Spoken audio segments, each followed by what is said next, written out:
সর্বধর্মের মানুষ যে এক ছাদের নিচে বসবাস করছি এটা আমাদের যেটা প্রমাণ থাকে, কেউ কিন্তু এটা নিয়ে উস্কানিমূলক কথাবার্তা বলবেন না। আমরা প্রসেস অনুযায়ী এগোবো, তার শেষ দেখে আমরা ছাড়বো।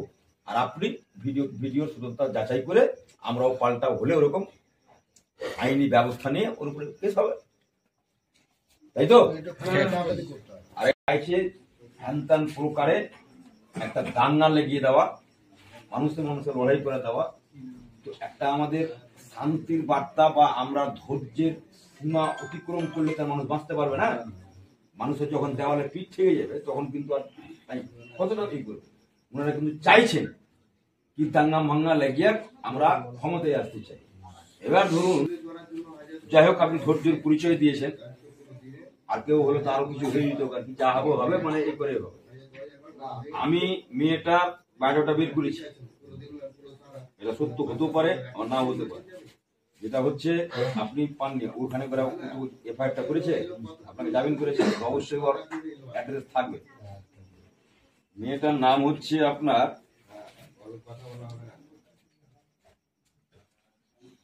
পিয়ালি হাজরা, ওর বয়স হচ্ছে 18। পিতার নাম হচ্ছে লালটু হাজরা, গ্রাম পোস্ট রঘুনাথগঞ্জ, থানা রঘুনাথগঞ্জ।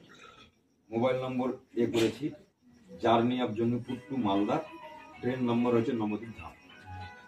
এই মেয়েটার হচ্ছে পোস্টাল অ্যাড্রেস। আপনি আগে নিজেকে সিওর হয়ে যান। একটা ধর্মের সুস্তুরি দিয়ে এই কাজটাও করেছে, ওর উচিত ছিল এই কাজে নিন্দা জানানো। আরে আপনি হাত তুলনাওয়ালা কে? আমি যদি করেও থাকি গ্রামে, তার জন্য থানা পুলিশ আছে। আমি বলছি আপনার আমি মেয়েরা হাত ভেঙে দিলাম, আপনাকে আইন বলেনি কি আমার হাত ভেঙে দেন, আপনি আইনের দ্বারস্থ হন। আইন আমাকে যা সাজা দেবে সেটা আমি ভোগ করবো, তাই তো? এরা সংবিধান উল্টে দিতে চাইছে, এরা আইনকে মানতে চাইছে না। এটা সম্পূর্ণ আপনার ফ্যামিলি এবং আপনাদের উপরে সারা হলো।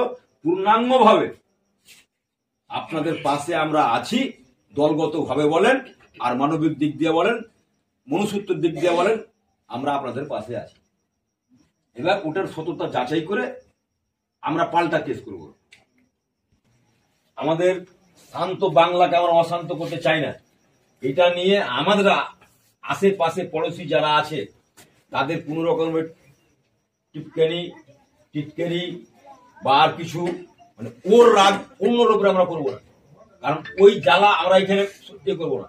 আমাদের যেন সৌহার্দ্য, বাংলার যে একটা ঐতিহ্য, আমরা সর্বধর্মের মানুষ যে এক ছাদের নিচে বসবাস করছি এটা আমাদের যেটা প্রমাণ থাকে, কেউ কিন্তু এটা নিয়ে উস্কানিমূলক কথাবার্তা বলবেন না। আমরা প্রসেস অনুযায়ী এগোবো, তার শেষ দেখে আমরা ছাড়বো।